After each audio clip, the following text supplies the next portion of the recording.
Hello बच्चों। तो आपका स्वागत है हमारे नए सेशन यानी कि नई क्लास में नए चैप्टर के साथ में। आप पढ़ रहे हैं concept with KS sir channel पर, और हमारी डीपीपी सॉल्यूशन सब चीज़ें आपको हमारे टेलीग्राम चैनल पर मिल जाएंगी। मैंने आपको पहले ही बताया था, तो जल्दी से जाएं, टेलीग्राम ज्वाइन करें और सारा कंटेंट बिल्कुल फ्री में पाएं। ठीक है, आज हम पढ़ने वाले हैं एक नया चैप्टर। कौन सा? फिजिक्स का ही, लाइट, रिफ्लेक्शन एंड रिफ्रैक्शन। ठीक है, आज हम कवर करने वाले हैं इसमें लाइट के बारे में और रिफ्लेक्शन के बारे में। ठीक है, चलो आज हम चलते हैं इसके पहले टॉपिक की तरफ। चलो चलते हैं।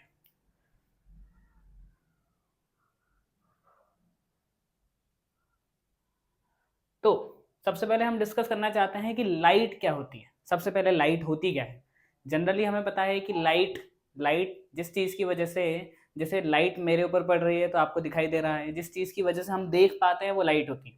असल में किसी भी चीज़ को हम देख क्यों पा रहे हैं? क्योंकि असल में लाइट की वजह से, अगर लाइट नहीं होगी तो अंधेरा हो जाएगा, और अंधेरा होने की वजह से हमें कोई भी चीज़ दिखाई नहीं देगी। ठीक है, पृथ्वी पर यानी कि अर्थ पर लाइट का सबसे बड़ा सोर्स क्या है?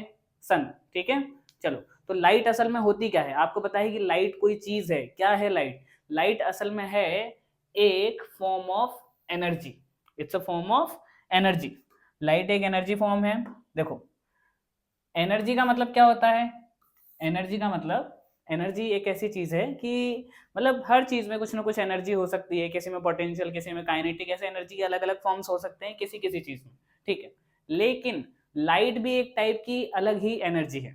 ठीक है, तो लाइट एक टाइप की क्या है? एनर्जी। और इस एनर्जी का अर्थ पर सबसे बड़ा सोर्स है हमारा सन। ठीक है, चलो, लाइट के बारे में हम लोग बहुत सारी चीजें इस बार पढ़ने वाले हैं कि light is the form of energy. और लाइट के बारे में कुछ खास बात है, अभी आप छोटी क्लासेस में पढ़ेंगे तो कुछ नॉर्मल चीजें पढ़ लेंगे, लेकिन जब आप बड़ी क्लासेस में पढ़ेंगे तो आपको पता चलेगा कि लाइट के बारे में बहुत ज्यादा रिसर्च की गई है, बहुत ज्यादा। क्योंकि लाइट एक बहुत अच्छा टॉपिक है रिसर्च के मामले में। अभी भी काफी सारी रिसर्च अभी इसमें पेंडिंग पड़ी है। ठीक है, तो लाइट के लिए हमारा पहला टॉपिक है the dual nature of light. अब सर, ये ड्यूअल नेचर का मतलब क्या होता है? What is dual nature? Dual nature का मतलब है कि किसी भी चीज की दो नेचर होना। वो कहता है ना कि दोगले लोग इधर भी बोल रहे हैं उधर भी बोल रहे हैं, इधर के साथ भी है उधर के साथ भी है, कई कोई एक पक्ष नहीं चुन पाते, ऐसा वाला। तो असल में ड्यूअल नेचर का मतलब होता है दो टाइप के नेचर दिखाना। ऐसा आदमी जो दो अलग अलग टाइप के नेचर से एक साथ दिखाता है उसे ड्यूअल नेचर कहेंगे। ठीक है, तो लाइट के साथ भी यही प्रॉब्लम है, लाइट के भी ड्यूअल नेचर होते हैं। अब लाइट कोई आदमी तो है नहीं, लाइट एक एनर्जी है। इस एनर्जी फॉर्म के भी दो अलग अलग नेचर हो सकते हैं। नेचर मतलब हमने जब डिस्कवर किया तो कुछ साइंटिस्ट ने डिस्कवर किया कि लाइट पार्टिकल की तरह चलता है। लाइट छोटे छोटे पार्टिकल से बना होता है। कुछ साइंटिस्ट का ऐसा ही कहना था कि लाइट छोटे छोटे पार्टिकल्स से मिलकर के बनी होती है। ठीक है, कुछ साइंटिस्ट का कहना था कि लाइट कोई पार्टिकल से मिलकर के नहीं बनी, लाइट एक वेव फॉर्म में आगे बढ़ती है, बस, और कुछ नहीं है। लाइट एक वेव फॉर्म में आगे बढ़ती है, लाइट कोई छोटे मोटे पार्टिकल से मिलकर के नहीं बनी। इसी में विवाद हो गया, इसी में प्रॉब्लम क्रिएट हो गई। तो देखो, लाइट के दोनों नेचर पाए जाते हैं। जब हमने आगे डिस्कवरीज की, आगे जब हमारे साइंटिस्ट लोगों ने खोज की, तो उनको पता लगा कि लाइट की दोनों टाइप की प्रॉपर्टीज होती हैं। कुछ प्रॉपर्टीज होती हैं जो उसका पार्टिकल नेचर शो करती हैं, कुछ प्रॉपर्टीज होती हैं जो उसका वेव नेचर शो करती है। डन? ठीक है, तो अब हम सबसे पहले पढ़ने जा रहे हैं लाइट का पार्टिकल नेचर, क्योंकि वेव वाला पढ़ने में थोड़ा टाइम लगेगा, इसलिए पहले हम पार्टिकल नेचर कंप्लीट करते हैं कि इसे पार्टिकल क्यों कहते हैं। असल में जब हमने किसी भी लाइट को देखा, लाइट रे को देखा, तो वो एक छोटे छोटे पैकेट के रूप में डिवाइडेड दिखी। कैसे दिखती है? एक छोटे छोटे पैकेट्स के रूप में पाई जाती है। कुछ साइंटिस्ट ने ऐसी डिस्कवरीज की कि जो लाइट होती है उसमें छोटे छोटे पैकेट्स पाए जाते हैं, the small packet of energy. छोटे छोटे एनर्जी के पैकेट्स पाए जाते हैं जिनका कोई मास नहीं होता, इनका कोई मास होता ही नहीं है, यानी कि इनका कोई वजन नहीं होता, लेकिन ये सिर्फ एक एनर्जी के छोटे छोटे पैकेट्स हैं जो आगे बढ़ते रहते हैं। और इसी को उन्होंने कहा कि लाइट इसी टाइप की एनर्जी के उसके एक छोटे छोटे पैकेट्स के रूप में वो आगे बढ़ती रहती है, जिन्हें हम लोग कहते हैं फोटोन्स। फोटोन बहुत ही फेमस चीज है। फोटोन्स हम लोग आगे फोटोन्स के बारे में पढ़ते हैं। अल्बर्ट आइंस्टीन ने भी हमें फोटो इलेक्ट्रिक इफेक्ट बताया, वो भी इसी से रिलेटेड है। ठीक है, जब आप हायर क्लासेस में जाएंगे तो आपको समझ में आएगा कि फोटोन्स के बारे में हम कितनी सारी फर्दर स्टडीज करते हैं। चलो ठीक है, चलो, पार्टिकल नेचर बताता है कि लाइट जो है वो छोटे छोटे स्मॉल पैकेट ऑफ एनर्जी के रूप में पाया जाता है, उसे कहते हैं फोटोन्स। तो फोटोन्स के रूप में लाइट ट्रेवल कर पाती है, छोटे छोटे फोटोन्स। ठीक है। इस चैप्टर में इसके बारे में इतनी ही बात की गई है, इससे ज्यादा बात नहीं गई, ठीक है। ये हो गया टॉपिक अलग, इसके बारे में ज्यादा डिस्कशन नहीं है। मेन डिस्कशन है यहाँ पे, इस चैप्टर में हम पढ़ने वाले हैं wave nature, mostly wave nature, या फिर कह सकते हैं कि रेज के बारे में पढ़ेंगे, ठीक है। देखो, जब साइंटिस्ट लोगों को पता चला कि पार्टिकल नेचर होता है तो कुछ साइंटिस्ट ने इसका अपोज किया कि नहीं, लाइट का वेव नेचर होता है, ठीक है। कुछ साइंटिस्ट ने कहा कि वेव नेचर, अब वेव नेचर कौन सी वेव, कैसी वेव, ठीक है। तो जनरली मैं आपको बता दूं, यहाँ पर आपको सब चीज मिल जाएंगी वैसे तो आपको, लेकिन मैं आपको बता दूं वेव दो टाइप की होती है, एक होती है मैकेनिकल वेव और एक होती है नॉन मैकेनिकल वेव। जो मैकेनिकल वेव होती हैं, ये देखो, जो मैकेनिकल वेव होती हैं वो वेव्स हमेशा किसी मीडियम पे डिपेंड करती हैं, अगर उनके आसपास में कोई मीडियम है तो ही वो ट्रेवल कर सकती है, ठीक है। एक पार्टिकल से अगले पार्टिकल पे, उससे अगले पार्टिकल पे, उससे अगले पार्टिकल पे, इस तरीके से जो मैकेनिकल वेव्स होती है ना, वो डिपेंड करती है कि उनके सराउंडिंग में जो मीडियम है, उनके आसपास में जो इन्वायरमेंट है वो कितना ज्यादा डेंस है, कितना लाइट है, इस चीज पे डिपेंड करती है, ठीक है। जैसे इसका एग्जाम्पल ले सकते हैं हम साउंड, आपने 9th क्लास में साउंड पढ़ा होगा। साउंड के बारे में खास बात यह है कि साउंड किस में जल्दी ट्रेवल करता है, किस में जल्दी ट्रेवल करेगा, जब साउंड सॉलिड में होगा, सॉलिड के थ्रू वो जल्दी ट्रेवल करता है, ठीक है, और गैसेस के थ्रू वो थोड़ा स्लो ट्रेवल करता है ना। ऐसा तो आपने सुना होगा कि साउंड अलग अलग मीडियम पे अलग अलग तरीके से डिपेंड करता है, ठीक है। तो साउंड डिपेंड करती है मीडियम पे, इसलिए साउंड वेव्स क्या है, मैकेनिकल वेव्स। साउंड वेव्स क्या है, मैकेनिकल वेव्स। तो एक टाइप की वेव्स होती है मैकेनिकल वेव्स और एक टाइप की वेव्स होती हैं नॉन मैकेनिकल वेव्स। कैसी वेव्स होती हैं, non mechanical waves. Non mechanical waves की मतलब जो वेव्स मैकेनिकल नहीं है, जो वेव्स मैकेनिकल नहीं है, मतलब इसका मतलब क्या है कि वो मीडियम पे डिपेंड नहीं करेंगी। जैसे जनरली मैकेनिकल वेव्स जो होती हैं वो मीडियम पे डिपेंड करती हैं, लेकिन non mechanical waves do not depends upon medium, any kind of medium, ये मीडियम पे डिपेंड करती ही नहीं है, किसी भी मीडियम पे डिपेंड नहीं करती है। इसका सबसे अच्छा एग्जांपल क्या है, लाइट, सनलाइट। सनलाइट सनलाइट आती है सन से लेकर के अर्थ तक। सन और अर्थ के बीच में कोई इन्वायरमेंट है क्या, नहीं। क्या उनके बीच में कोई गैस है, कोई सॉलिड है, कुछ नहीं है। सन और अर्थ के बीच में, जैसे मान लेते हैं कि यहाँ पर हमारा सन था, सन और अर्थ के बीच में कोई इन्वायरमेंट है ही नहीं, इनके बीच में जो जगह है उसे हम लोग कहते हैं वैक्यूम। इसे क्या कहते हैं हम लोग, वैक्यूम। वैक्यूम में लाइट ट्रेवल करती है, बताओ इसे मीडियम की जरूरत पड़ी क्या ट्रेवल करने के लिए, नहीं। इसी टाइप की वेव्स होती हैं नॉन मैकेनिकल वेव्स, और जिस टाइप की वेव लाइट होती है उसे कहते हैं इलेक्ट्रोमैग्नेटिक वेव। जनरली जब आप बड़ी क्लासेस में जाएंगे तो आपको ये देखने को मिलेगा, ऐसी एक वेव देखने को मिलेगी, ऐसी ऐसी ऐसी और यहाँ पर ऐसे, ठीक है, ऐसे एक वेव्स देखने को मिलेंगी, ठीक है। देखो, तो असल में जब आप बड़ी क्लासेस में जाएंगे तब आपको पता लगेगा कि अलग अलग टाइप की वेव्स होती हैं और वेव्स के बारे में बहुत सारा डिस्कशन किया जाता है। चलो आगे बढ़ते हैं। अब लाइट के बारे में हमने ये तो पता लगा लिया कि लाइट वैक्यूम में भी ट्रेवल करती है, लाइट एक इलेक्ट्रोमैग्नेटिक वेव होती है और लाइट एक नॉन मैकेनिकल वेव होती है। लेकिन असल में आपको पता लगाना ये भी जरूरी है कि लाइट असल में कितना तेज हो सकती है, हाउ फास्ट इज लाइट। सोचो लाइट कितना तेज हो सकती है। असल में लाइट तेज हो सकती है कि लाइट जो है सबसे ज्यादा तेज होती है वैक्यूम में। किस में तेज होती है, वैक्यूम में। वैक्यूम का मतलब क्या होता है, वैक्यूम का मतलब होता है जहां पर कोई भी मीडियम ना हो, उसे वैक्यूम कहते हैं, ठीक है। तो वैक्यूम में लाइट ट्रेवल करती है सबसे तेज और उसकी स्पीड होती है, देखो मैं यहाँ लिख देता हूँ, यहाँ से 3 × 10⁸ मीटर पर सेकंड। इसका मतलब पता है क्या होता है, इसका मतलब है कि 3 लाख किलोमीटर एक सेकंड में, समझे। 3 लाख किलोमीटर वो एक सेकंड में चली जाती है। 3 लाख किलोमीटर वो एक सेकंड में आगे चली गई है, इतनी तेज होती है लाइट असल में, ठीक है। तो हम लोग आगे बढ़ते हैं, हमने लाइट के बारे में पढ़ लिया, लाइट का ड्यूअल नेचर पढ़ लिया, अगली चीज पे चलते हैं। देखो अब लाइट के बारे में थोड़ा और जान लेते हैं। उससे पहले मैं आपसे एक सवाल पूछूंगा, how do we see things. जैसे मान लो मुझे कोई भी चीज क्यों दिखाई देती है, कैसे दिखाई देती है, क्यों दिखाई देती है का आंसर है लाइट, ठीक है, लाइट की वजह से दिखाई दे रही है। लेकिन कैसे दिखाई देती है का रीजन क्या है, समझे। क्यों तो लाइट की वजह से कि सर लाइट पड़ेगी तो वो चीज हमें दिखेगी, लेकिन कैसे, क्या किसी चीज पर लाइट पड़ रही है फिर भी मुझे वो चीज दिखाई देगी। सपोज एक दीवार है, दीवार के पीछे लाइट बहुत सारी पड़ रही है, लेकिन क्या दीवार के पीछे मुझे दिखाई दे रहा है, नहीं। असल में लाइट हमें कब दिखाई देती है या कोई भी चीज हमें कब दिखाई देती है, जब वो किसी सोर्स से किसी ऑब्जेक्ट पर पड़ती है और ऑब्जेक्ट से पढ़ करके उसकी रे हमारी आंखों तक पड़ती है। इस रे को कहते हैं हम लोग रिफ्लेक्टेड रे, अभी बताऊंगा आगे, है ना। जब भी किसी सोर्स से कोई लाइट आती है वो किसी ऑब्जेक्ट पर टकराएगी और हमारी आंखों तक जाएगी, तभी हमें वो चीज दिखाई देती है। तभी तो ये सोच के देखो, आपको दीवार के पार की चीजें क्यों नहीं दिखती, क्योंकि उससे टकराने वाली जो रेज हैं वो हमारी आंखों पर सीधी नहीं पड़ती। समझो, आपको जो एनवायरमेंट है आपको वही चीजें दिखाई देती हैं जिससे कोई भी लाइट टकराकर आपकी आंखों तक सीधी सीधी आती है, वही आपको दिखाई देती है। अगर आपको दीवार के पीछे की चीजें देखनी है या किसी और टाइप की चीजें देखनी है, किसी ऑब्जेक्ट के पीछे की चीज देखनी है, आपको नॉर्मली नहीं दिख रही है, तो आपको उसके लिए एक ऐसा एडजस्टमेंट बनाना पड़ेगा कि उस चीज से रिफ्लेक्ट होकर लाइट आपकी आंखों तक पड़े। ठीक है, एक बार को सोच के देखो कि ये तो हमें नॉर्मली दिखाई देगा।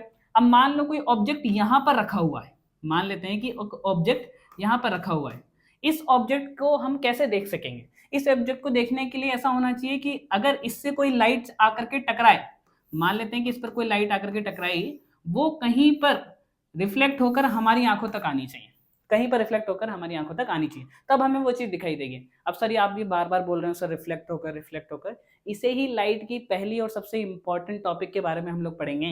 देखो, द बिकॉज ऑफ रिफ्लेक्शन, हमें कोई भी चीज क्यों दिखाई देगी? रिफ्लेक्शन की वजह से दिखाई देगी। किसी भी चीज का रिफ्लेक्शन हमारी आंखों तक पहुंचेगा तभी हमें वो चीज दिखाई देगी। किसी चीज से कोई लाइट बाउंस बैक करके हमारी आंखों तक आएगी, उसे रिफ्लेक्शन कहते हैं। ठीक है, अभी बढ़ते हैं। देखो, किसी भी चीज को देखने के लिए उसका रिफ्लेक्ट होना बहुत जरूरी है। अगर किसी चीज से लाइट टकरा करके हमारी आंखों तक नहीं आती तो हमें वो चीज नहीं दिखाई देती। एक एग्जांपल बताता हूँ। कभी कभी आपने देखा होगा कुछ ग्लास के डोर होते हैं, कांच के दरवाजे, ऐसे हम जो छोटे बच्चे होते हैं ना, छोटे बच्चे, या फिर ऐसा होता है कि कभी कभी किसी का ध्यान नहीं होता या छोटे बच्चे होते हैं जिनको नहीं पता होता, वो असल में उस ग्लास के दरवाजे से टकरा जाते हैं। क्यों टकरा जाते हैं? क्योंकि उनको नहीं पता लगता कि आगे कुछ है। क्यों? क्योंकि उससे टकराकर आने वाली लाइट हमारी आंखों तक इतने अच्छे से नहीं पहुंच पाती। हमें लगता है कि ये चीज नहीं है, यहाँ कोई चीज ही नहीं है, उसके आगे जा चुकी है कोई चीज, लाइट उसके आगे जा चुकी है और पीछे वाली चीज से टकरा करके हमारी आंखों पे आ रही है। तो हमें पीछे की चीज तो दिख रही है लेकिन ये ग्लास का डोर नहीं दिख रहा, इसलिए हम कभी कभी चलते चलते ग्लास के डोर से टकरा जाते हैं। छोटे बच्चों के साथ तो ये बहुत ज्यादा होता है। इवन छोटे बच्चों को तो ये भी पता नहीं होता कि इसमें कोई हैंडल भी होगा या इसमें कोई नीचे मैट भी लगा होगा, कुछ भी होगा, वो उस तरफ ध्यान नहीं दे पाते। वो तो देखते हैं कि सामने कोई चीज है, उसकी तरफ गए और वो टकरा गए। सिंपल। चलो देखो, मैं बताता हूं आगे रिफ्लेक्शन ऑफ लाइट किसे कहते हैं। अब ये रिफ्लेक्शन ऑफ लाइट का बेनिफिट तो यही है कि हम किसी भी चीज को देख पाते हैं, और रिफ्लेक्शन ऑफ लाइट का कुछ मैथमेटिकल चीजें भी होती हैं, और रिफ्लेक्शन ऑफ लाइट के बारे में बहुत सारी चीजें पढ़ी जाती हैं। इवन रिफ्लेक्शन ऑफ लाइट हमारी लाइफ में बहुत सारा काम भी देता है। जैसे कहीं ना कहीं आप अपनी शक्ल देख करके आए होंगे, आज आपने आईने में अपनी शक्ल देखी होगी, तो वो रिफ्लेक्शन ऑफ लाइट ही है। आप अपना ही रिफ्लेक्शन देख रहे हैं। पुराने जमाने में लोग नदियों में अपना रिफ्लेक्शन देख करके देखा करते थे कि हम कैसे दिखते हैं, जब कांच का इन्वेंशन नहीं हुआ होगा तब। देखो, असल में रिफ्लेक्शन हमारी लाइफ में बहुत सारी जगहों पर काम आता है, खासकर मिरर्स में। रिफ्लेक्शन का सबसे अच्छा एग्जांपल मिरर है। मिरर के बारे में हम अभी थोड़ी देर बाद पढ़ेंगे। अभी हम लोग पढ़ते हैं रिफ्लेक्शन होता क्या है, असल में कैसे होता है और कितना होता है, और क्या इसमें कोई नियम कानून भी होते हैं, कोई लॉज भी हैं रिफ्लेक्शन के, बताता हूँ। देखो सुनो, रिफ्लेक्शन किसे कहते हैं? द रिफ्लेक्शन ऑफ लाइट कहते हैं बाउंसिंग बैक ऑफ लाइट रे। बाउंसिंग बैक ऑफ लाइट रे, बाउंसिंग बैक का मतलब ऐसा नहीं है कि सन से कोई लाइट आई हमारी आंखों तक सीधा और हमें कोई भी चीज दिखने लग गई, नहीं। पहले वो लाइट किसी ऑब्जेक्ट से टकरानी चाहिए और फिर हमारी आंखों तक आनी चाहिए। तो पहले वो टकराई, फिर बाउंस बैक होके हमारी आंखों तक आई है, तब जाके हम उसको कहेंगे कि बाउंसिंग बैक ऑफ लाइट रे from a shiny surface. Shiny surface का मतलब है कि किसी भी चमकती हुई चीज से टकरा के आनी चाहिए। मतलब ऐसा नहीं होता कि कभी कभी कोई भी ऑब्जेक्ट किसी चीज को ज्यादा ऑब्जर्व कर लेगा, किसी लाइट को ऑब्जर्व कर लेगा, तो उससे वो टकरा करके हमारी आंखों तक अच्छे से आएगी ही नहीं। ठीक है, उसके बारे में आगे फर्दर डिस्कशन करेंगे। लेकिन बाउंसिंग बैक ऑफ लाइट रे यानी किसी भी लाइट रे का टकराकर हमारी आंखों तक आना क्या कहलाता है? रिफ्लेक्शन। ठीक है, अब रिफ्लेक्शन होता है सेम मीडियम में। मतलब कि ऐसा होना चाहिए कि ऐसा ना हो कि उसका मीडियम चेंज हो गया, जब भी वो टकराएगी तो उसी मीडियम में वापस होनी चाहिए। ऐसा नहीं कि वो किसी और मीडियम में चल गई, उससे रिफ्रेक्शन होने लग जाता है। वो मैं आपको आगे बताऊंगा। ठीक है, आगे की क्लास में हम रिफ्लेक्शन के बारे में पढ़ेंगे। अभी मैं आपको बताता हूँ रिफ्लेक्शन। चलो, अब रिफ्लेक्शन का हम एक बहुत अच्छा डायग्राम देखने वाले हैं। देखो सुनो, यहाँ पर क्या है? यहाँ पर लगाया है हमने एक मिरर। ये क्या है? एक मिरर। मिरर क्या होते हैं? मिरर होते हैं मिरर होते हैं polished glass from one side, यानी कि अगर आपने कोई ग्लास है, मान लेते हैं कि आपने कोई ग्लास लिया और उसको एक साइड से पॉलिश कर दिया किसी चीज से, ऐसी चीज से जिसके थ्रू लाइट आर पार ना जा पाए, ट्रांसपेरेंट ना हो पाए, ठीक है, तो उसे कहते हैं हम लोग मिरर। मिरर किसे कहते हैं? The polished glass from one side. अगर दोनों साइड से कर दोगे तो कोई रिफ्लेक्शन ही नहीं होगा, लेकिन मतलब कम होगा। लेकिन मिरर किसे कहेंगे? जब आप एक साइड को तो पॉलिश कर दो और एक साइड को खाली छोड़ दो, तो उसे कहते हैं पॉलिश्ड ग्लास या फिर मिरर कहेंगे, ठीक है। अब देखो मिरर में क्या होता है, सुनो। सबसे पहले हमने एक मिरर ले लिया, मिरर के ऊपर जैसे ही कोई लाइट पड़ती है, मिरर के ऊपर जैसे ही कोई लाइट पड़ती है, यानी कि कह सकते हैं कोई रे पड़ती है या कोई लाइट रे पड़ती है, तो वो मिरर की सरफेस से टकरा करके बाउंस बैक कर जाएगी। देखो जब भी हम कोई मिरर लेते हैं और मिरर के ऊपर कोई इंसिडेंट रे यानी कि लाइट रे डालते हैं, तो वो एक पॉइंट पे टकरा करके वहां से बाउंस बैक कर जाएगी। इसी फिनोमिना को हम लोग कहेंगे द रिफ्लेक्शन, ठीक है। अब रिफ्लेक्शन के बारे में कुछ पॉइंट्स है जो आप पढ़ लो। देखो जो रे आती है, आने वाली रे चाहे वो सिंगल रे हो, डबल हो, कितनी भी हो, लेकिन जो आने वाली रे है उसे कहते हैं हम लोग इंसिडेंट रे। इंसिडेंस का मतलब आना, इंसिडेंस का मतलब आना। तो इंसिडेंट रे क्या है? आने वाली रे। अब इंसिडेंट रे जिस पॉइंट पर टकराती है, इंसिडेंट रे जिस पॉइंट पर टकराती है वहां से हम एक परपेंडिकुलर इमेजिनरी लाइन लेते हैं। देखो वहां से हम लोग क्या लेते हैं? Perpendicular imaginary line. अब आप कहोगे परपेंडिकुलर, परपेंडिकुलर मतलब जो किसी भी पॉइंट से 90 डिग्री का एंगल बनाता हो। देखो 90 डिग्री का एंगल बनाने वाले क्या कहलाते हैं? परपेंडिकुलर, ठीक है। एक परपेंडिकुलर इमेजिनरी मतलब ये ओरिजिनली कहीं पे प्रेजेंट नहीं होता, एक इमेजिनरी लाइन लेते हैं, इस लाइन को ही कहते हैं नॉर्मल। अगर आपसे कोई पूछ ले कि नॉर्मल किसे कहते हैं, रिफ्लेक्शन में नॉर्मल किसे कहेंगे? नॉर्मल उसे कहेंगे जब कोई इंसिडेंट रे किसी पॉइंट पर किसी सरफेस से टकराएगी तो उस सरफेस से हम लोग एक परपेंडिकुलर लाइन खींचेंगे। कौन सी लाइन? Imaginary line. असल में लाइन होती नहीं है कहीं पे, लेकिन ये एक इमेजिनरी लाइन है, इसे ही कहते हैं हम लोग नॉर्मल। नॉर्मल का डेफिनेशन भी यहाँ पर लिखा हुआ है, एन से हम नॉर्मल को रिप्रेजेंट करते हैं। नॉर्मल कहते हैं the imaginary line to measure angles. आगे जाके जब हम लोग एंगल्स के बारे में पढ़ते हैं कि एंगल्स जो होते हैं, एंगल को मेजर करने के लिए कोई ना कोई पॉइंट तो चाहिए था, एंगल्स को डिवाइड करने के लिए कोई ना कोई पॉइंट तो चाहिए था, उसके लिए हमने एक इमेजिनरी लाइन खींची, उसे कहते हैं हम लोग नॉर्मल। असल में नॉर्मल क्या होता है? कोई रियल लाइन नहीं है, कहीं पे कोई खींची हुई लाइन नहीं होती। कैसा नहीं कि आप एक बार ग्लास लेके आए या फिर मिरर लेके आए, उस पर कोई नॉर्मल लगा हुआ है, नहीं, ऐसा नहीं। नॉर्मल हम खुद मानते हैं ताकि हम अच्छे से मेजर कर सकें एंगल्स को। चलो देखो नॉर्मल हो गया, इंसिडेंट रे हो गया। जैसे ये इंसिडेंट रे इस पॉइंट से टकराई, यहाँ पर हम लोग एक नॉर्मल रख लेते हैं, इमेजिनरी लाइन है। इसके बाद ये बाउंस बैक करती है, इसके बाद क्या करती है? ये बाउंस बैक करती है। और जैसे ही यहाँ से टकरा करके बाउंस बैक की, इस बाउंस बैक वाली रे को कहते हैं हम लोग the reflected ray. Reflected ray का मतलब जो रिफ्लेक्शन के बाद में बनी है, जो रिफ्लेक्शन से पहले बनी है वो क्या है? Incident ray. और जो रिफ्लेक्शन के बाद बनी है वो क्या है? The reflected ray. Reflected ray सीधी, जैसे इंसिडेंट रे आई थी ऐसे ही रिफ्लेक्टेड रे भी चली जाती है, ठीक है। जैसे इंसिडेंट रे आई थी वैसे रिफ्लेक्टेड रे भी चली जाएगी। अभी तक हमने तीन रेस पढ़ी, तीन चीजें पढ़ी हैं। एक तो इंसिडेंट रे, आने वाली रे। नॉर्मल जो हमने परपेंडिकुलर खींचा ताकि हम एंगल्स को मेजर कर सकें। और उसके बाद है रिफ्लेक्टेड रे, यानी जाने वाली, यहां से जो चली जाएगी, उस रे को हम लोग कहते हैं रिफ्लेक्टेड रे, ठीक है। मिरर के बारे में बता दिया। अब देखो सुनो, इंसिडेंट रे को हम लोग शॉर्ट फॉर्म में कहेंगे आई आर, जब भी हम आगे लिखेंगे आई आर लिखेंगे इंसिडेंट रे। जब भी हम रिफ्लेक्टेड लिखेंगे तो आर आर लिखेंगे। अब देखो सुनो, इंसिडेंट रे और नॉर्मल के बीच में जो एंगल बनता है, मैंने कहा था नॉर्मल क्यों लिया हमने? एंगल बनाने के लिए। इंसिडेंट रे और नॉर्मल के बीच में जो एंगल बनता है उसे कहते हैं एंगल आई। क्या कहते हैं हम लोग? एंगल आई, ठीक है। देखो जो इंसिडेंट रे है और नॉर्मल है, इन दोनों के बीच में जो एंगल बनेगा आई बनेगा, यानी इंसिडेंट एंगल या फिर एंगल ऑफ इंसिडेंस। इसे कहते हैं हम लोग i is equals to angle of incidence, incidence कहेंगे इसको, ठीक है। देखो एंगल ऑफ इंसिडेंस, इंसिडेंस मतलब जो इंसिडेंस का जो एंगल है वही एंगल ऑफ इंसिडेंस कहलाएगा। नेक्स्ट चीज देखो, इसके बाद में आता है रिफ्लेक्टेड। रिफ्लेक्ट, जैसे ही कोई भी रे बाउंस बैक करेगी या रिफ्लेक्ट होगी तो नॉर्मल से ही वहां पर एक एंगल बनेगा, इस एंगल को कहते हैं एंगल आर, स्मॉल आर, ठीक है। इस एंगल को कहते हैं स्मॉल आर एंगल, यानी रिफ्लेक्टेड एंगल, या फिर कह सकते हैं द एंगल ऑफ रिफ्लेक्शन। ठीक है, एंगल ऑफ इंसिडेंस क्या था, जो इंसिडेंट रे और नॉर्मल के बीच में बनेगा, और एंगल ऑफ रिफ्लेक्शन क्या है, जो रिफ्लेक्टेड रे और नॉर्मल के बीच में बनेगा। तभी तो हमने नॉर्मल लिया है, ताकि हम नॉर्मल से सारे एंगल्स को मेजर कर सके। ठीक है, अब समझ में आया नॉर्मल का सिग्निफिकेंस क्या था। चलो अब हम चलते हैं आगे। ये समझ में आया, इसको एक बार समराइज कर देता हूँ। रिफ्लेक्शन ऑफ लाइट किसे कहते हैं, द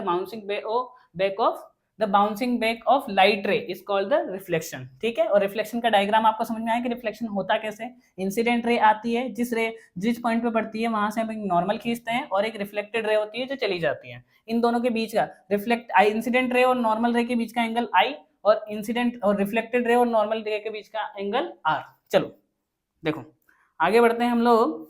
आगे हमारे पास में रिफ्लेक्शन ऑफ लाइट हो गया। अब आते हैं हमारे पास में कुछ लॉज। क्या आते हैं हमारे पास में, कुछ लॉज का मतलब नियम कानून। नियम कानून का मतलब ऐसा नहीं कि आपको फॉलो करने हैं, लेकिन ऐसे नियम कानून जो ये फॉलो करते हैं।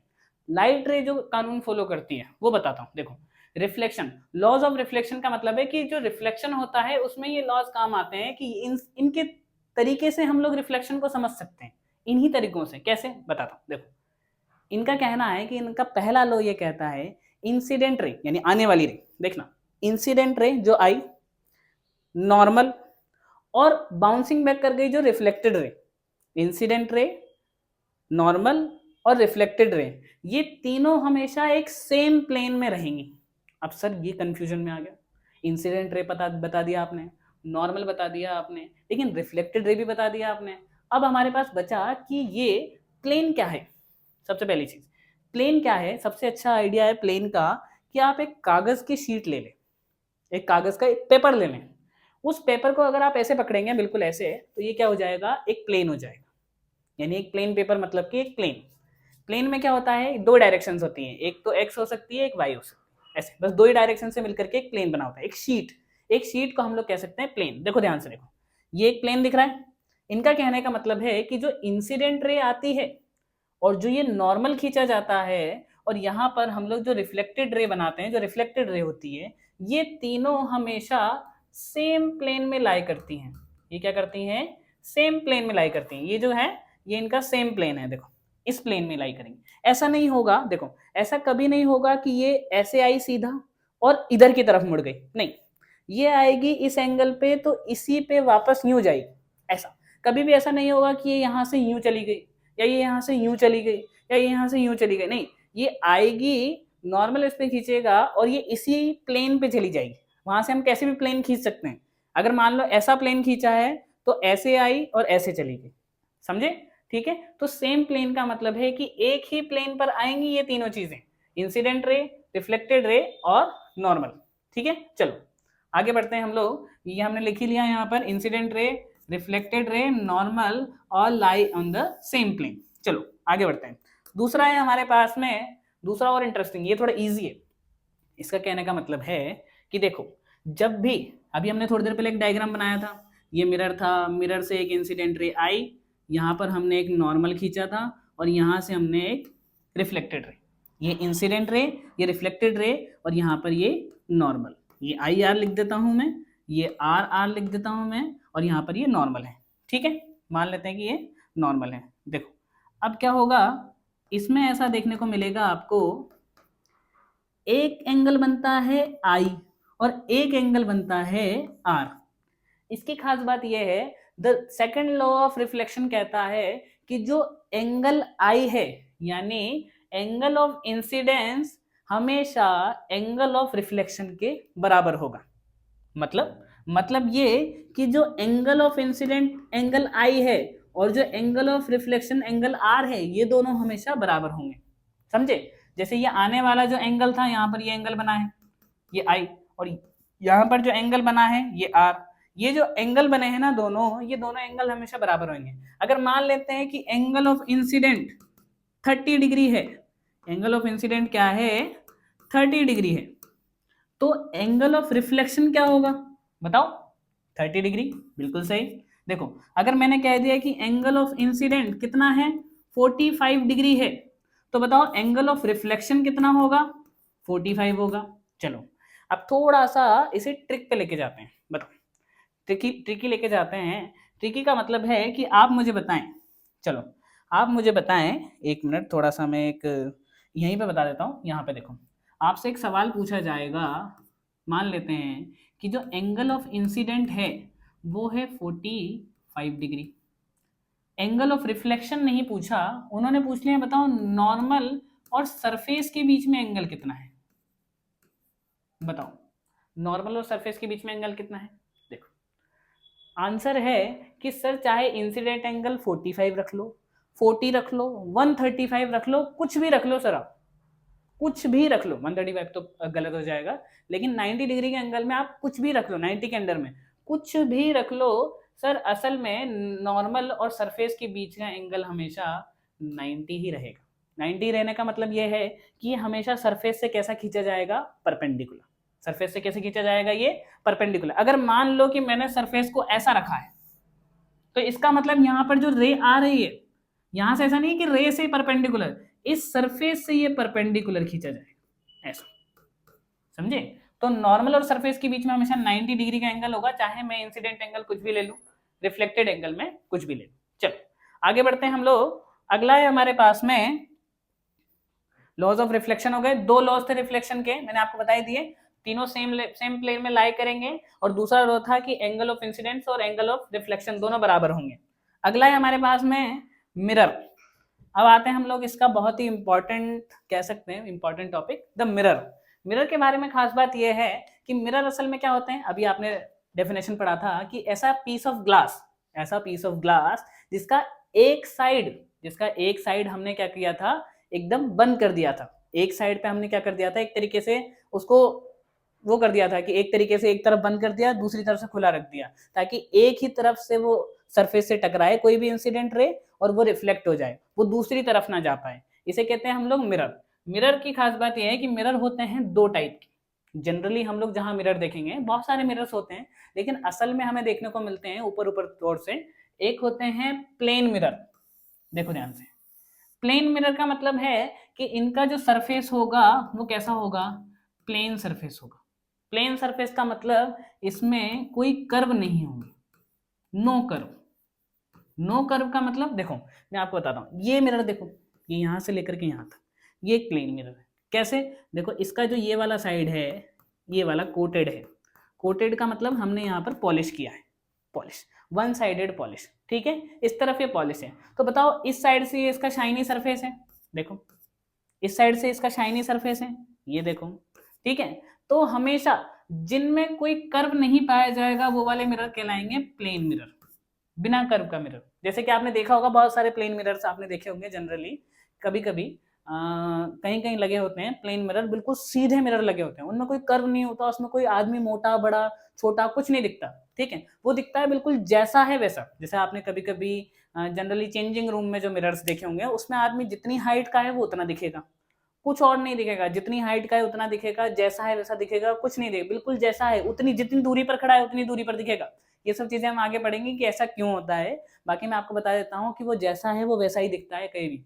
क्यों, क्योंकि चेंजिंग रूम में वो देखना चाहता है कि मैं कैसा लग रहा हूँ, ठीक है। अगर वो उसे मोटा पतला या कुछ दिखाएंगे तो दिक्कत हो जाएगी, उसे ओरिजिनल कंटेंट चाहिए ना। चलो देखो, प्लेन मिरर के बारे में बता दिया कि प्लेन मिरर बिल्कुल सीधे मिरर होंगे, एकदम बिल्कुल सीधे होंगे, ठीक है।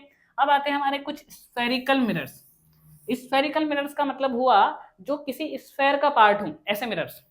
देखो जैसे कि मान लेते हैं कि ये एक मिरर है, मान लेते हैं कि ये एक मिरर है, देखो ये वाला क्या है, एक मिरर, क्योंकि एक साइड हमने क्या कर दिया, एक साइड हमने पॉलिश कर दिया और दूसरी साइड शाइनी है, ठीक है। अगर आप इसको आगे बढ़ा करके देखेंगे तो ये एक स्फेयर का पार्ट बन जाएगा। देखो क्या ये एक स्फेयर का पार्ट बन गया। अगर ये एक स्फेयर का पार्ट है तो ये कैसा मिरर है, स्फेरिकल मिरर, समझे। अगर किसी मिरर में कर्व देखने को मिल रहे हैं तो वो क्या है, स्फेरिकल मिरर। क्यों, क्योंकि जो कर्व होते हैं वो किसी स्फेयर का पार्ट हो सकते हैं, इसलिए इनको क्या कहते हैं हम लोग, स्फेरिकल मिरर, ठीक है। दूसरा आपने देखा होगा, जैसे ये वाला है, मान लेते हैं कि इसका ये वाला साइड हमने कोटेड कर दिया, कह सकते हैं हम लोग ये वाला साइड इसका रिफ्लेक्टिंग नहीं है, ये वाला साइड रिफ्लेक्टिंग है। अब अगर इसको भी मैं आगे बढ़ाना चाहूंगा तो ये मुझे दिखेगा एकदम ऐसा दिखेगा जैसे कि ये भी एक स्फेयर का पार्ट है। किसका पार्ट है, ये स्फेयर का पार्ट है। देखो आपको ये भी स्फेयर का पार्ट दिख रहा है, ये भी स्फेयर का पार्ट दिख रहा है। अब इसे बना के बताओ स्फेयर का पार्ट, बताओ क्या ये स्फेयर का पार्ट बनेगा?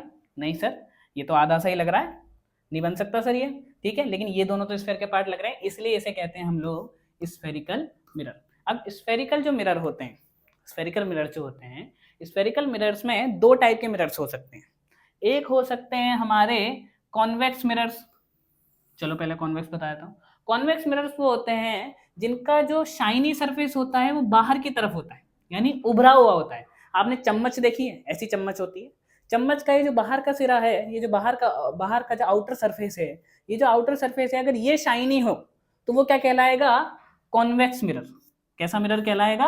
Convex mirror. ऐसा मिरर जिसका आउटर सरफेस शाइनी हो, जो उभरा हुआ पार्ट है वो शाइनी है चम्मच की तरह, तो वो क्या कहलाएगा? Convex mirror. वहीं पर हमारे पास आते हैं कॉनकेव मिरर।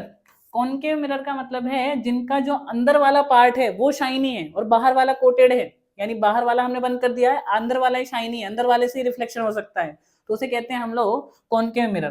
केव से तुम्हें याद आया होगा केव मेन, इससे याद रखना। केव मेन मतलब कि जो उसमें रहते थे, गुफाओं में रहते थे, केव। अब देखो जब भी तुम्हें कॉनकेव याद आएगा तुम्हें केव याद आएगा। देखो केव्स में रहते थे, केव्स का दरवाजा ऐसा ही बनता है, ठीक है। तो केव्स में रहने वाले लोगों के हिसाब से ये आपके दिमाग में छप जाएगा, ठीक है। कॉनकेव मिरर, केव याद रखना यहाँ से, ठीक है। केव, केव मतलब गुफा, ठीक है। जो गुफाओं में रहने वाले लोगों के हिसाब से ये मिरर देख लो, ये इमेज देख लो, ये आपको समझ में आ जाएगी, छप जाएगी दिमाग में, ठीक है। कॉनकेव मिरर समझ में आया? कॉनकेव मिरर ऐसे मिरर जिनका जो अंदर वाला जो पार्ट है वो शाइनी होता है और जो बैकग्राउंड वाला पार्ट है वो एकदम कवर्ड होता है, यानी वहां से कोई रिफ्लेक्शन नहीं होगा, अंदर वाले पार्ट से रिफ्लेक्शन होगा। तो हमने पढ़ लिए तीनों, हमने पढ़ लिए प्लेन मिरर्स, हमने पढ़ लिए स्फेरिकल मिरर्स, स्फेरिकल मिरर्स में हमने पढ़ लिए कॉनकेव और कॉन्वेक्स, ठीक है। तो आगे चलते हैं हम लोग हमारी अगली स्लाइड पे। देखो अगला है हमारे पास में how do images form. First of all how do images, sir ये इमेजेस जो बनती हैं, किसी भी चीज की इमेज बनती है, किसी भी मिरर से कोई इमेज बनती है, तो वो कैसे बनती है, क्या रीजन है उसका? तो उसका रीजन है बेटा कि जब भी कोई इमेज तब बनेगी, जैसे कि मान लेते हैं कि एक लाइट रे मैंने किसी पे डाली, वहां से रिफ्लेक्ट होकर चली गई, क्या उसकी इमेज बनेगी? नहीं बनेगी। लेकिन अगर मान लो मैंने दो लाइट रेज डाल दी, मान लेते हैं, जैसे मान लेते हैं कि यहाँ पर कोई मिरर है, यहाँ से एक लाइट रे आई और यहाँ पर बाउंस बैक कर गई, ठीक है। वहीं पर मैंने एक लाइट रे ऐसे डाली और वो बाउंस बैक कर गई, ठीक है। अब आपको ये पॉइंट दिख रहा होगा जहां पर दोनों रिफ्लेक्टेड रेज मिल रही हैं, आपको ये पॉइंट दिख रहा होगा यहाँ पर दोनों रिफ्लेक्टेड रेज एक साथ मिल रही है। देखो ध्यान से, ये देखो इस पॉइंट पे।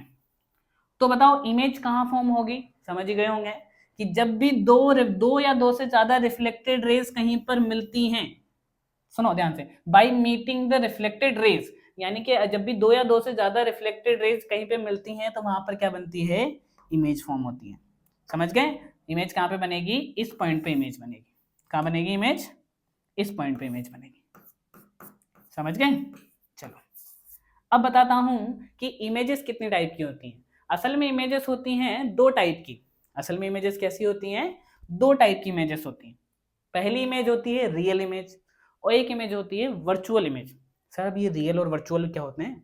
रियल मतलब रियल में दिखती होगी, वर्चुअल मतलब वर्चुअल में दिखती होगी, या दिखती नहीं होगी, हम इमेजिन कर रहे होंगे। नहीं, ऐसा नहीं। सुनो, रियल इमेज और वर्चुअल इमेज में एक मेजर डिफरेंस है, देखना ध्यान से। रियल इमेज क्या होती हैं? रियल इमेजेस वो होती हैं जब भी दो रिफ्लेक्टेड रेज, दो या दो से ज्यादा रिफ्लेक्टेड रेज एक्चुअली में मीट करती हैं। देखो यहाँ पर एक रिफ्लेक्टेड रे आई और एक्चुअल में यहाँ मिल गई, दूसरी रिफ्लेक्टेड रे आई और एक्चुअल में यहाँ मिल गई। समझे? अगर ये दोनों एक ही जगह पे मिल रही हैं, वो भी एक्चुअली में मिल रही हैं, ओरिजिनली मिल रही हैं, तो वो क्या कहलाएगा? हमारा रियल इमेज। समझ गए? सोचो कि जैसे दो, एक रे आई वो टकराई, दूसरी रे आई वो टकराई, अगर दोनों एक जगह पे मिल रही हैं, एक्चुअल में मिल रही हैं, हमें दिख रही है कि हाँ ये मिल रही हैं, सच में मिल रही हैं, तो वहां पर क्या बनेगी? रियल इमेज बनेगी। अब रियल इमेज के साथ आता है ऑलवेज इन्वर्टेड। कभी भी आप जब रियल इमेज बनाएंगे तो वो इमेज हमेशा कैसी बनेगी? उल्टी बनेगी। अगर इमेज ऐसी है तो वो इमेज हमेशा कैसी बनेगी? इन्वर्टेड। इन्वर्टेड मतलब होता है उल्टा। अगर इमेज ऐसी है तो इमेज कैसी बनेगी? इन्वर्टेड बनेगी। ये है ऑब्जेक्ट, ये ऑब्जेक्ट है, देखो ये ऑब्जेक्ट है और ये है इसकी इमेज। देखो अब ऑब्जेक्ट इरेक्ट है तो उसकी इमेज कैसी बनती है, उल्टी, यानी कि इन्वर्टेड। तो ये ध्यान रखना, ये हमेशा आगे जब आप क्वेश्चंस वगैरह करोगे तो उनमें पूछी जाती है कि कैसी इमेज बनेगी। तो जब भी इमेज रियल बनेगी तो उसके साथ इन्वर्टेड फिक्स आएगा कि इन्वर्टेड ही बनेगी। चलो आगे बताता हूँ। और रियल इमेज के साथ साथ में एक चीज और है, रियल इमेज कभी भी आपको किसी चीज के अंदर नहीं दिख सकती। रियल इमेज आपको दिखेगी किसी स्क्रीन पर, किसी पर्दे पर। जैसे अगर मान लो कहीं पे रियल इमेज बन रही है तो वहां पर कोई पर्दा होना बहुत ज्यादा जरूरी है, कोई पर्दा होना जरूरी है जिसके ऊपर ये रियल इमेज देखने को मिले। अगर पर्दा नहीं हुआ तो वो रियल इमेज तुम्हें देखने को ही नहीं मिलेगी, समझे। कभी कभी आपने देखा होगा पहले पुरानी मूवीज जो चलती हैं वो पर्दे पे चलती है, ठीक है, किसी भी पर्दे पे यानी किसी स्क्रीन पे चलती हैं। वो स्क्रीन पहले पुराने जमाने में गाँव में लोग जब कुछ देखते थे तो वहां पर एक व्हाइट कलर का पर्दा टांग दिया करते थे, एक वहां पर प्रोजेक्टर होता था, उस प्रोजेक्टर पे वो चीज चलती थी। तो वो कैसी इमेज बनती है, वहां पर रियल इमेज बनती है, ठीक है। और वो कैसी बनती है, इन्वर्टेड बनती है। तभी तो उसकी जो रील होती थी ना वो हमें उल्टी लगानी पड़ती थी। क्यों? क्योंकि अगर वो उल्टी घूमेगी तो उसकी इमेज कैसी बनेगी, रियल, यानी कि सीधी बनेगी, ठीक है। चलो देखो ध्यान से, तो ये ध्यान रखना कि जब भी कोई रियल इमेज बनाओगे तो वो कैसी बनेगी, स्क्रीन पे बनेगी। और कैसी बनेगी, उल्टी बनेगी। चलो आगे चलते हैं। रियल इमेज के बारे में पढ़ लिया, अब इसका बिल्कुल ऑपोजिट कर दो, बिल्कुल ऑपोजिट कर दो रियल का वर्चुअल में। अब वर्चुअल इमेज कैसी होती है सर, क्या ये हमें इमेजिन करनी होती है? नहीं, एक्चुअली में क्या होती है, वर्चुअल इमेज भी बनती है और ये हमें दिखती भी है। ऐसा नहीं है कि वर्चुअल इमेजेस दिखती नहीं है, जैसे रियल हमें दिखती है वैसे वर्चुअल भी हमें दिखती है। कैसे दिखती है बताता हूं, देखो। जब reflected rays appears to be meet, समझे, अगर रिफ्लेक्टेड रेज एक्चुअली में नहीं मिल रही हैं लेकिन हमें लग रहा है कि वो मिल रही हैं, हम मिला देते हैं जबरदस्ती। बताता हूं कैसे। जैसे कि मान लेते हैं कि यहां पर एक मिरर है, यहां से एक रे जा रही है ऐसे, तो ये रिफ्लेक्ट होने के बाद में जाएगी ऐसे। एक रे जा रही है ऐसे और ये रिफ्लेक्ट होने के बाद जाएगी ऐसे। अब आपको क्या लगता है कि ये ऊपर जा रही हैं, ये नीचे जा रही हैं, क्या ये दोनों कभी मिल पाएंगी? No chance. यहां पर इधर तो इनके मिलने का कोई चांस नहीं है। लेकिन क्या ये मिरर के अंदर मिल सकती हैं? हाँ सर, मिल सकती हैं। इसको अगर मैं आगे बढ़ा दूं थोड़ा सा, इसको अगर मैं आगे बढ़ा दूं थोड़ा सा, तो क्या ये यहां पर मिलती हुई दिखाई दे रही है? Appears to be meet, actually नहीं है ये रियल नहीं है ये रेस। ये हमने आगे बढ़ा करके देखी है, तो बताओ क्या ये एक्चुअली में मिलती हुई दिखाई दे रही है? असल में नहीं मिल रही है, ये दिखाई दे रही है। तो क्या कह सकते हो कि यहाँ पर जो इमेज बनेगी वो कैसी बनेगी, वर्चुअल इमेज बनेगी। चमका? देखो वर्चुअल इमेज जो बनती है वो हमेशा अपीयरिंग रेस से बनेगी, रियल रेस से नहीं बनेगी। जो रियल रेस से बन रही है, देखो ये रियल वाली रेस से बन रही है वो रियल इमेज, जो अपीयरिंग रेस से बन रही है तो वो अपीयरिंग वाली इमेज यानी कि वर्चुअल इमेज, ठीक है।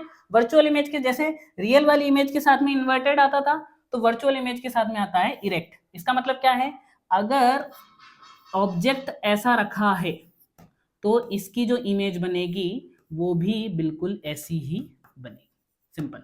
अगर ऑब्जेक्ट सीधा रखा है तो इमेज सीधी बनेगी, ऑब्जेक्ट उल्टा रखा है तो इमेज भी उल्टी बनेगी। चलो देखो, इसके बाद आता है कहां पर बनेगी ये इमेजेस।